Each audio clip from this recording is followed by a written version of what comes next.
వ్యాస పౌర్ణమి సందర్భంగా వ్యాసుని యొక్క వంశ పరంపర ఏమిటో తెలుసుకుందాం.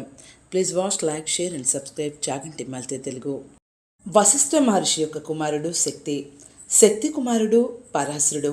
వైదిక సాహిత్యానికి అనుపమానమైనటువంటి సేవలందించిన వశిష్ఠ మహర్షి వంశంలో పరాశర మహర్షి పుత్రునిగా వేదవ్యాసుడు ఉదయించాడు. మత్స్యగంధి పేరు ఉన్నటువంటి సత్యవతీదేవికి సజ్జో గర్భంలో పుట్టినవాడే వేదవ్యాసుడు. 9 మాసాలు మోసి కనే అవసరం లేకుండానే పుట్టగానే పెరిగి పెద్దవాడే తపస్సుకే వెళ్ళిపోయాడు స్వామి. నరనారాయణుల తపోభూమైనటువంటి బద్రికాశ్రమ ప్రాంతంలో తపస్సు చేసినందువల్ల బాదరాయణుడైనటువంటి పేరుతో పిలువబడ్డాడు.